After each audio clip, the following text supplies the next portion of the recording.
Cars, cars, cars.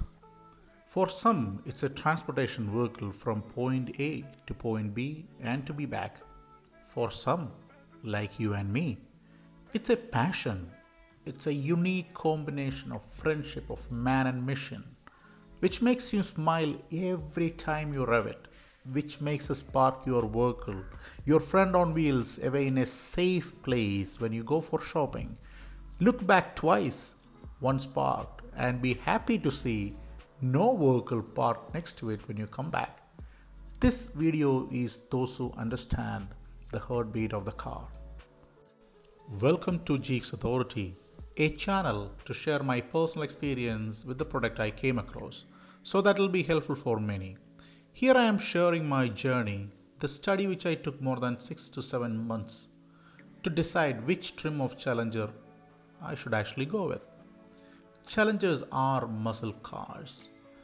It's a classic muscle car. Whether it's a XXT, GT, RT, Hellcat, Demon, heart of all those who want to buy a Challenger are same.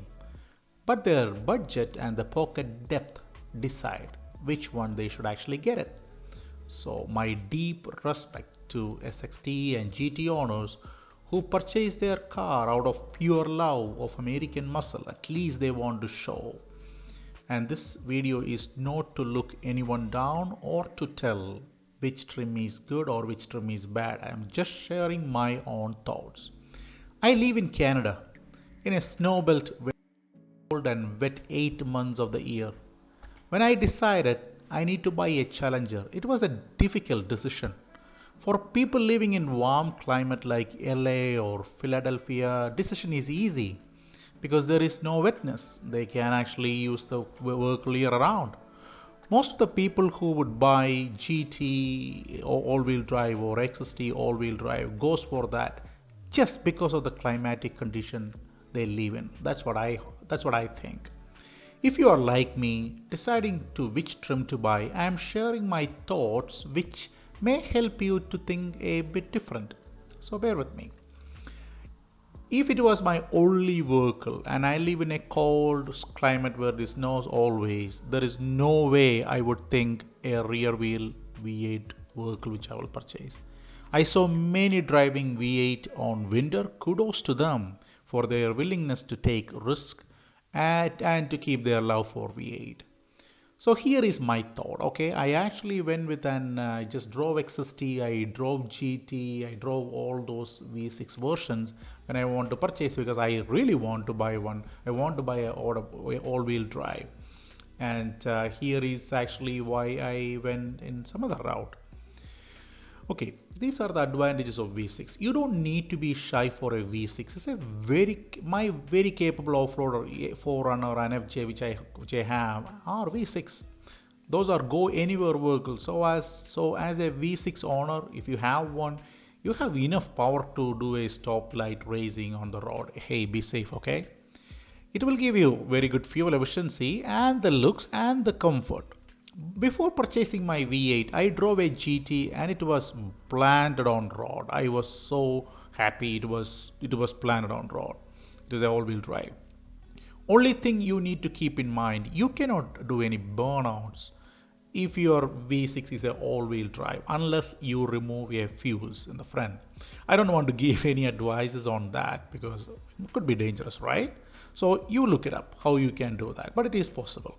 When your vehicle sends if you have a all-wheel drive, when your vehicle sends a grip loss or your wipers are turned on, your four-wheel will automatically engage no matter what.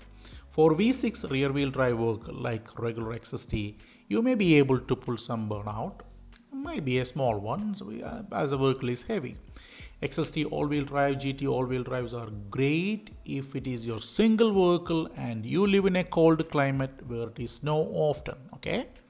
So these are some disadvantages which I actually found with XST and GT all-wheel drive, and I took a different decision. Keep in mind, I have the finance to actually buy whichever range of Challenger I want to buy. I really don't want to go to the high end because I am not going in a drag strip. This is just a fun vehicle for me, just to go from point A to point A. No B, nothing stopping, just coming and having some fun ride. That's it. So these are something which if you are like me, you may need to hear more often. You need to hear more why I thought and went with a V6, V8.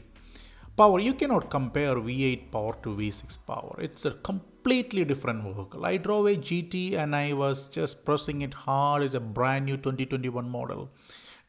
It was okay. It was just another car. It's a heavy car, right?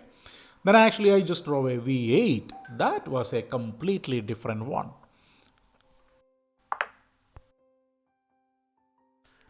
I driven both V8 and V6, and V8 is just like a road rocket, no matter what. It's a RT's cat or bigger boys like Hellcat or Demon.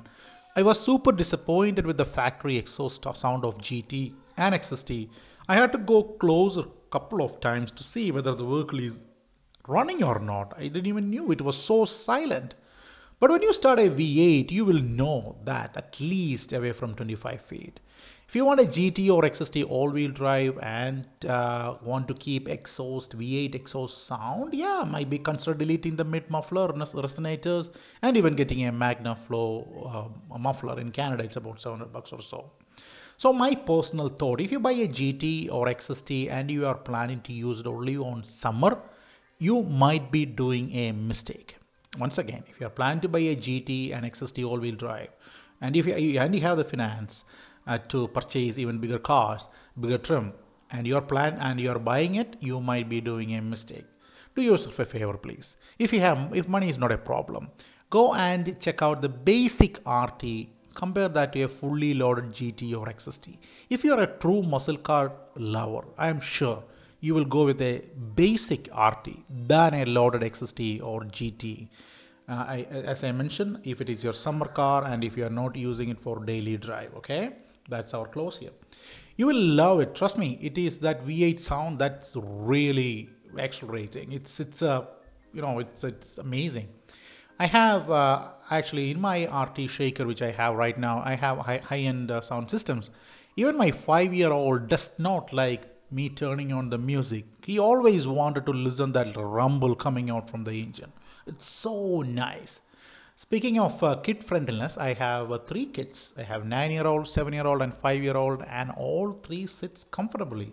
So if you have a kid and if you are thinking, oh, I'm not going to buy a Challenger is not a vehicle for me, you may need to think again. I would actually never say that for Ford, Mustang, or Camaro. I checked those options as well. When I saw how crampy those back seats are, I thought, okay, that's not what I want. If it is not just me, I'm a family man. I just want to go out with my family, my kids sometimes, and I want them to feel that what I feel too, right? So, and Challenger is a big vehicle if you compare to that. It's they sit comfortably. There is no issues at all. So if you have a kid and if you got car seat, no problem. It will just sit right in. So the next other question you may be thinking is manual or auto? That's actually a big question. So when I was purchasing, I had 2 options, either to purchase a manual scat pack or actually purchase a auto shaker RT. I know all the manual guys out there will be screaming out now, yeah, manual, I get it. I had a 1969 Ford Mustang last year. That's a real good car, and that was a manual one, and on a busy road the clutch plate just died, and it could happen to any vehicle. But then I decided, okay, I'm not going to go with manual again. That wasn't a decision which I took, go with auto just because that vehicle died. No, I started driving manual from my age of 12, and I know how to drive a manual very, very, very well. So, but with my auto shaker, I drive it in manual as well. It got paddle shifters when you put to manual mode, and you actually use your paddle shifter. So it's a good of both worlds, right? You have manual as well as the auto. Yeah, you won't get that feeling of you shifting that lever, but hey, that's fine. So whenever I want to use the manual experience, there you go. I put manual, use paddle shifters. Manual is a great but great to have fun, but it is not great on drag strip either. If you put actually a manual RT and actually a auto RT, definitely the auto will be winning by a couple of seconds, that's for sure. And I even think, correct me if I'm wrong, if you put a manual scat pack and actually a regular RT auto, I think, correct me if I'm wrong, maybe that auto RT will win compared to that scat pack, because of the shifting. It's a great transmission. They have 8-speed great transmission. So yeah, then another reason why I didn't win with actually a manual is because where I live, none of these were my issues. But if I ever want to drive my RT on snow, I don't want risk of spinning it because it's a very powerful machine, and if I do in manual, it is very hard to control. So with the auto, you can just purchase a pedal commander and tone it down to bare minimum and drive your Challenger like a Corolla, and just like in winter without spinning much wheels. So yeah, if you are an enthusiast, go for manual. If you are really into speed and actually drag strip type of person, yeah, auto might be a good option. Anyway, this my RT shaker came with a paddle shifter, so yeah, I have fun. So what are my concluding thoughts about Challenger? As I mentioned, I have Toyota trucks. One is just 60k, another one is 200k. But even if I drive those trucks, it's just right smooth as butter because it's bigger tires, bigger suspension and everything. If you are somebody who actually getting into a Challenger from a truck and after a long time, since actually it got thin wheels and ride comfort is not that good on bumpy roads, because that's what you expect from a sports car being on a bumpy road, right? And if you have a RT, then the looks is different compared to XST or GT because those have bigger tires. So if you want to really have that look, the mean look, yeah, that thin tires actually really helps with the RT and anything above RT.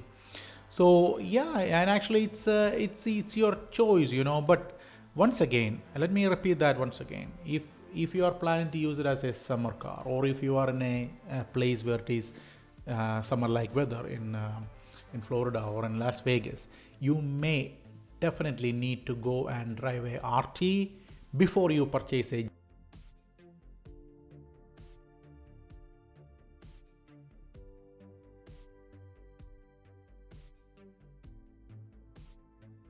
But you are not buying this car anyway for fuel efficiency, right? You are buying it for its performance and looks. So yeah, this is my thoughts on RT Shaker and why I purchased it. Hope it may actually help you to think in a different way. And so yeah, if you are on a fence between XST, GT, all-wheel drive and RT, I would suggest please take a drive once before you.